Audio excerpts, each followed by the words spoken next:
मैं श्रीमती शुभांगी नाइक सरस्वती शिशु मंदिर गड़ा फाटक जबलपुर में रसायन शास्त्र का अध्यापन करती हूँ। Good morning all of you. कक्षा 11वीं रसायन के अंतर्गत हम इकाई क्रमांक 3 रासायनिक परिवार और आवर्ती गुणधर्मों का अध्ययन कर रहे हैं, जिसके अंतर्गत हमने पिछले लेक्चर में आयनन ऊर्जा क्या होती है, इसका वर्ग एवं आवर्तों में परिवर्तन कैसे होता है एवं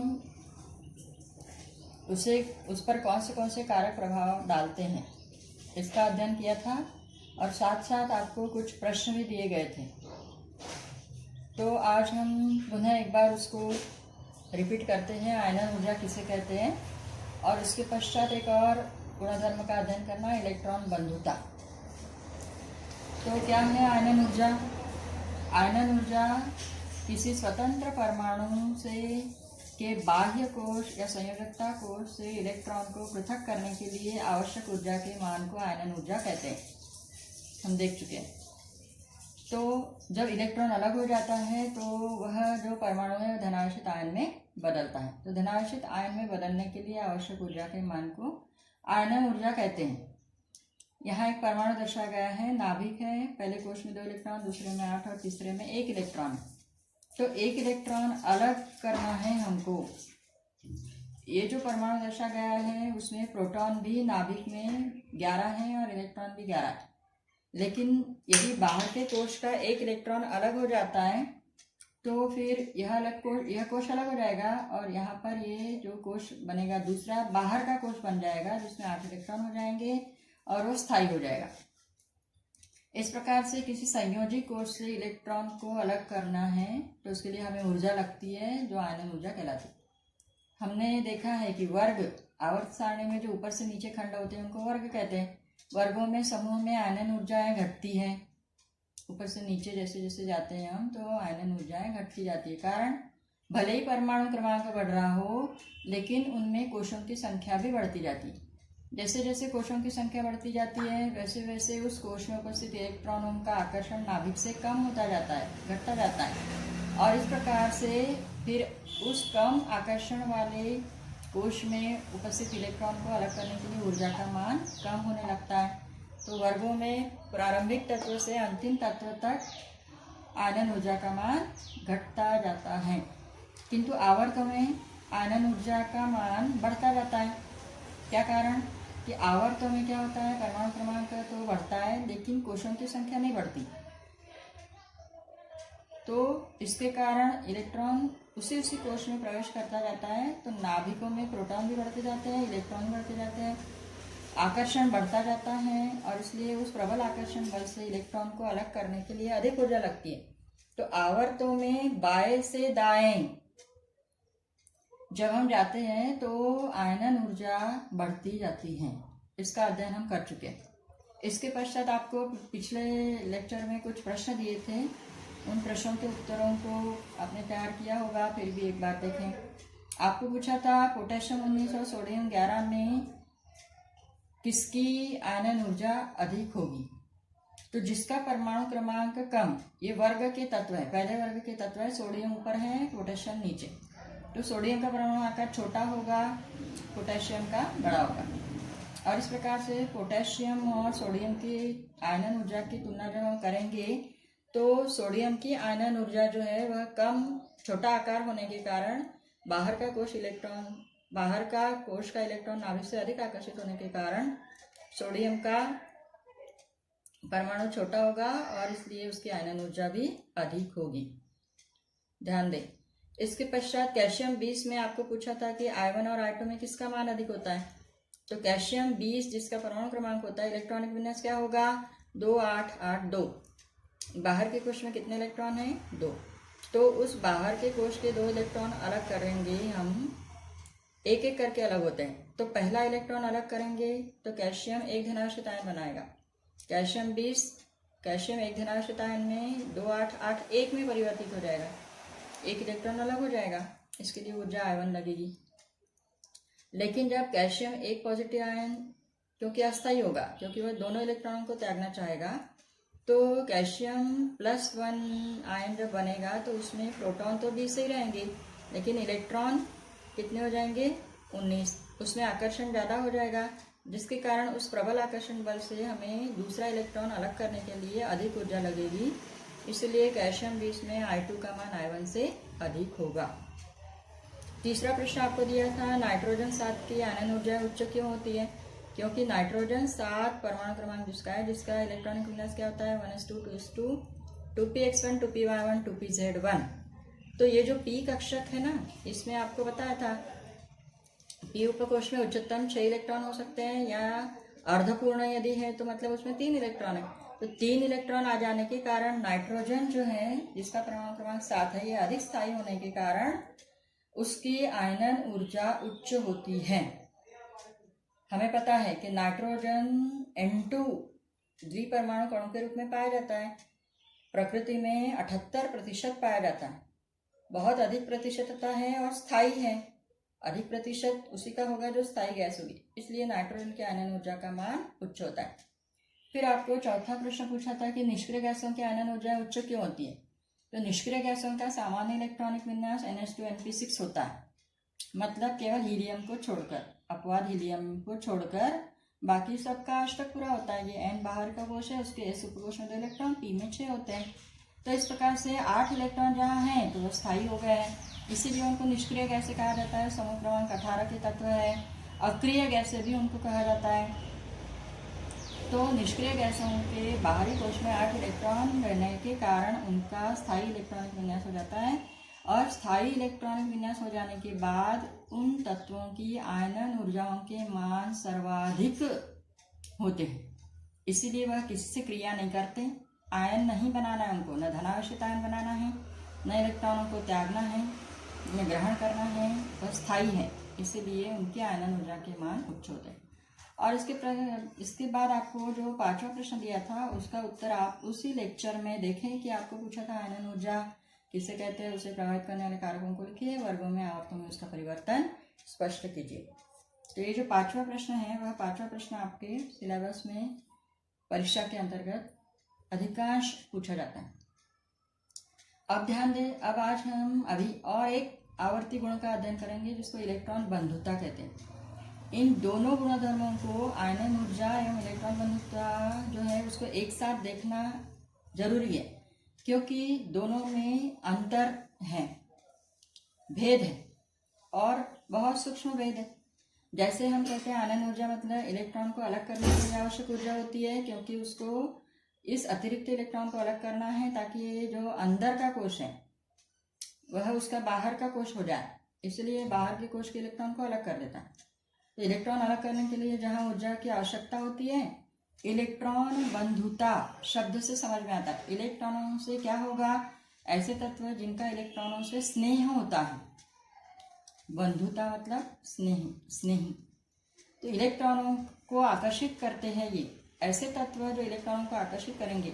इलेक्ट्रॉन को अलग करने के लिए आवश्यक ऊर्जा लगती है, तो इलेक्ट्रॉन जब प्रवेश कर लेता है किसी परमाणु के बाहर के कोश में, तो वहाँ पर ऊर्जा उत्सर्जित होती है, उसे कहते हैं इलेक्ट्रॉन बंधुता। क्या है इलेक्ट्रॉन बंधुता? यह भी एक आवर्ती गुणधर्म है जो आयनन ऊर्जा के विपरीत होता है। अर्थात किसी परमाणु, तो स्वतंत्र परमाणु होते हैं, किसी परमाणु के बाहर के कोश में जब इलेक्ट्रॉन प्रवेश करता है तो उस समय क्या होता है कि वहाँ ऊर्जा उत्सर्जित हो जाती है। उत्सर्जित ऊर्जा के मान को इलेक्ट्रॉन बंधुता कहते हैं। इलेक्ट्रॉन बंधुता मतलब जब इलेक्ट्रॉन प्रवेश कर लेगा किसी बाहर के कोश में तो वह ऋणावेशित आयन बनता है, परमाणु ऋणावेशित आयन में बदल जाता है। आयनन ऊर्जा के कारण परमाणु धनावेशित आयन में बदल जाता है। दोनों में अंतर ध्यान दें। अब हम ध्यान दें कि इलेक्ट्रॉन बंधुता का परिवर्तन वर्गों में और आवर्तों में क्या होता है। आवर्तों में क्या होगा? आवर्तों में बाएं से दाएं जाते समय इलेक्ट्रॉन बंधुता का मान बढ़ता जाता है। प्रारंभ में वर्ग क्रमांक 1, 2 में इलेक्ट्रॉन बंधुता के मान कम होते हैं, क्योंकि वो इलेक्ट्रॉनों से स्नेह नहीं रखते। वो क्या करते हैं, वो चाहते हैं कि इलेक्ट्रॉन अलग हो जाए। लेकिन जैसे जैसे हम आगे जाते हैं वैसे वैसे जैसे 16वां समूह आता है, 17वां समूह आता है, तो उनमें इलेक्ट्रॉनों की क्रमशः 2 और 1 इलेक्ट्रॉन की कमी होती है, तो इलेक्ट्रॉनों को ग्रहण करना चाहते हैं। इसलिए आवर्तों में परमाणु क्रमांक बढ़ने के साथ साथ कोशों की संख्या नहीं बढ़ती और इलेक्ट्रॉन उसी कोश में प्रवेश कर जाता है, जिसके कारण उत्सर्जित ऊर्जा अधिक हो जाती है और आवर्तों में इलेक्ट्रॉन बंधुता का मान बढ़ता जाता है। इसके पश्चात वर्गों में ऊपर से नीचे हम ध्यान दें, ऊपर से नीचे में परमाणु क्रमांक बढ़ता है, तत्वों परमाणुओं का आकार बढ़ता है, बाहर के कोश की दूरी बढ़ती जाती है नाभिक से, जिसके कारण इलेक्ट्रॉन भले ही प्रवेश करे लेकिन उत्सर्जित ऊर्जा का मान कम होता जाता है। तो वर्गों में इलेक्ट्रॉन के प्रवेश से उत्सर्जित ऊर्जाओं के मान घटते जाते हैं। यहाँ एक परमाणु दर्शाया गया है जिसके बाहरी कोश में 7 इलेक्ट्रॉन हैं। पहले कोश में 2 है, नाभिक के 2 पहले कोश में है, फिर 8 है, फिर 7। अब 7 है तो वो क्या तत्व है, वो कैसा क्या चाहेगा कि इलेक्ट्रॉन को ग्रहण किया जाए, तो इलेक्ट्रॉन को वो ग्रहण कर लेता है, जिसके कारण वहाँ ऊर्जा उत्सर्जित हो जाती है, तो वह कहलाती है उसकी इलेक्ट्रॉन बंधुता। यह क्लोरीन का परमाणु होगा। तो इस प्रकार से आवर्तों में इलेक्ट्रॉन बंधुता बढ़ती है और वर्गों में इलेक्ट्रॉन बंधुता घटती है। इसके ठीक विपरीत है। आयनन ऊर्जा वर्गों में बढ़ती है, वर्गों में इलेक्ट्रॉन बंधुता घटती है। आवर्तों में आयनन ऊर्जा बढ़ती है, आवर्तों में जो है आयनन ऊर्जा इलेक्ट्रॉन पृथक करने के लिए ऊर्जा अधिक लगती है। यहाँ भी इलेक्ट्रॉन बंधुता जो है आवर्तों में बढ़ती जाती है। आवर्तों में परिवर्तन नहीं है, वर्गों में परिवर्तन। अब इसके पश्चात हम ध्यान दें कि इलेक्ट्रॉन बंधुता जो है वह उसको ऊपर कौन से कारक प्रभाव डालते हैं, तो वहीं अभी जो हमने देखा परमाणु आकार जिसका ज़्यादा होगा, बड़ा होगा, उसकी इलेक्ट्रॉन बंधुता कम होगी। तो परमाणु आकार जो है इलेक्ट्रॉन बंधुता को प्रभावित करता है। कैसे? परमाणु आकार अधिक होता है, बड़ा होता है, तो इलेक्ट्रॉन बंधुता कम होती है। इसके पश्चात एक और गुणधर्म है अर्धपूर्ण या पूर्ण कक्षक जो होते हैं। अर्धपूर्ण का मतलब कक्षक मतलब जैसे पी कक्षक है तो 6 उच्चतम इलेक्ट्रॉन, 3 अर्धपूर्ण। डी कक्षक है तो 10 इलेक्ट्रॉन से पूर्ण होता है, अर्धपूर्ण होता है 5 इलेक्ट्रॉन। एफ उपकोष है 14 इलेक्ट्रॉन से पूर्ण हो जाता है, 7 से अर्धपूर्ण। तो इस प्रकार से जिनकी जो कक्षक पूर्ण होते हैं या अर्धपूर्ण होते हैं उनकी इलेक्ट्रॉन बंधुता जो है वह कैसी होती है? कम। वह इलेक्ट्रॉनों को ग्रहण करना नहीं चाहते। इसके पश्चात नाभिकीय आवेश जो है, नाभिकीय आवेश या इलेक्ट्रॉनीय आवेश संख्या उनकी ज़्यादा होती है, तो इलेक्ट्रॉन बंधुता कम होती है। इस प्रकार से इन 3 कारकों को ध्यान रखें: परमाणु आकार, अर्धपूर्ण, पूर्ण कक्षक और नाभिकीय आवेश। तो इस प्रकार से इलेक्ट्रॉन बंधुता और आयनन ऊर्जा इन दोनों को तुलनात्मक अध्ययन करना जरूरी है। इसलिए यहाँ पर इसके आयनन ऊर्जा के साथ साथ इलेक्ट्रॉन बंधुता को भी देखा गया है। अब संक्षिप्त में देख लें कि आयनन ऊर्जा जो है, आयनन ऊर्जा वर्ग क्रमांक 1 की कम होती है और जैसे हम उधर जाते हैं आवर्त सारणी में तो 17वें वर्ग की आयनन ऊर्जाएं अधिक होती है। ध्यान देना, आयनन ऊर्जा वर्ग क्रमांक 1 की कम होती है क्योंकि उनको आसानी से इलेक्ट्रॉन त्यागना होता है। वर्ग क्रमांक 17 में क्या होता है?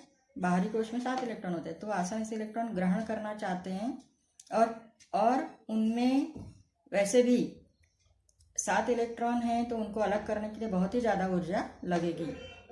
लेकिन इलेक्ट्रॉन बंधुता वर्ग क्रमांक 1 की कम होती है और 17 में इलेक्ट्रॉन बंधुता अधिक होती है। तुलनात्मक ध्यान रखें, आयनन ऊर्जाएं वर्ग क्रमांक 1 की कम, आयनन ऊर्जाएं वर्ग क्रमांक 17 की अधिक।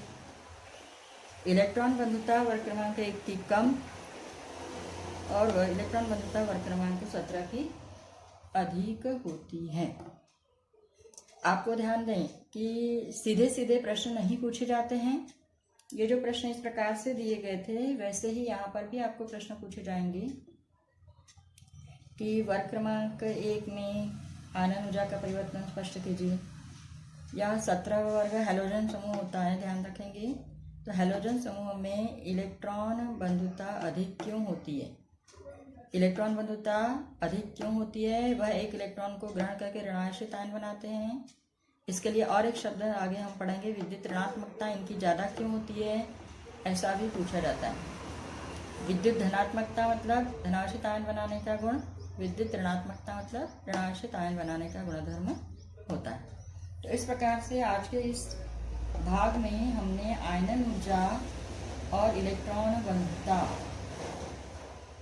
इस आवर्ती गुणधर्म का अध्ययन किया है। दोनों में तुलना भी कर सकते हैं, दोनों की अलग अलग परिभाषाएं, उनको प्रभावित करने वाले कारक, और ये जो प्रश्न है, प्रश्न मतलब उनका एप्लीकेशन, इन गुणों का एप्लीकेशन के रूप में आपको प्रश्न पूछे जाते हैं। इलेक्ट्रॉन बंधुता के प्रश्न हम अगले लेक्चर में देखेंगे। तो इस प्रकार से इन दोनों गुणधर्मों का अध्ययन इस इकाई क्रमांक 3 में भौतिक आवर्ती गुणधर्मों के अंतर्गत किया जाता है। धन्यवाद।